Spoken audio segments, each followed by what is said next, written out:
Joining us now, former Facebook official Kara Frederick.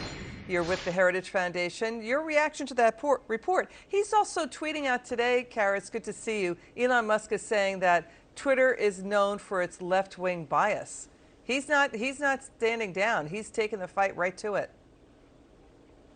Yeah, good for him. And, you know, he's expressing a plan to go back to the basics. He wants to go back to what Silicon Valley it was successful at in the beginning. Like Kelly said, infosec, engineering, design, technical excellence. We had this happen before at a different company called Coinbase. It's a crypto exchange. And they basically said, stop with the politics, stop with the activism. We have a mission here and we need to accomplish this. So if Elon's goal is to quintuple that revenue, then I think the best way to do it is to get back to the basics, and this should be a wake-up call to his workforce. It's a good thing. You know, is it a wake-up call to those who oppose him? Because we've got groups backed by George Soros and Obama and Clinton officials pressuring giant American brands like Coca-Cola and Disney to boycott Twitter.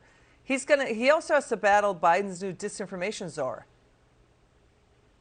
Exactly. And this is what the left does. The left goes after the advertisers for people whose ideology they don't like, or people who maybe just believe in free expression. We've seen this happen again and again with companies like the Daily Wire, with other companies that maybe don't subscribe to the prevailing leftist ideology or narrative. So the left is doing this. Russia's doing this. He's in everyone's crosshairs. He's taking slings and arrows from all sides, but he's being a good sport about it. Elon prevails. That's what he does. He's an intrepid guy. I think he's going to shake this off. You know, it's never good to have a Russian official target you, but at the same time, he's the richest man in the world. He's shown no fear thus far, and I hope he keeps going. Yeah, let's talk about that. Elon Musk lit up the internet. He wrote what people thought was a chilling post on Twitter about dying under mysterious circumstances. His mother was upset, saying that's not funny. He said, I will do my best to stay alive. This all happened, by the way, on Mother's Day. You know, what we're talking about here is Russia's space chief reportedly threatened Musk. Dmitry Rogozin didn't like that. He's saying Musk is going to be held accountable for sending to Ukraine his Starlink satellite internet equipment. That's Musk's, use of satellite for internet. So Russia can't black out Ukraine from the internet. So, he's not standing down across the board. Yeah, as others have said, Elon belongs to no man. He's his own person. So if he thinks this is the right thing to do, send satellite-based internet to the Ukrainians who are under siege by the Russian regime, then he's absolutely going to do it.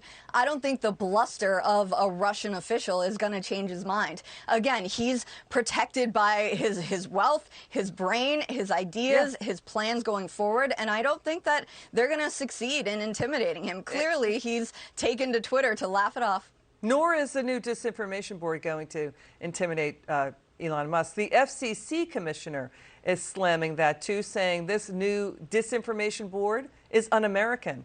Watch what happened with Maria Bartiromo today. Watch this. To paraphrase Justice Scalia, sometimes the threats to our liberty come dressed up in sheep's clothing, but this wolf comes as a wolf. This is Orwellian, it's un-American, it's unconstitutional.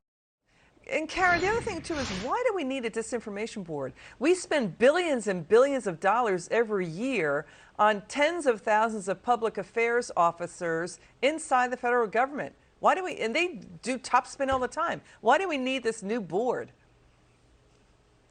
The quick answer is we don't. And again, in a matchup between Elon and Nina Jankowicz, I'll take Elon every day. Commissioner Carr is right.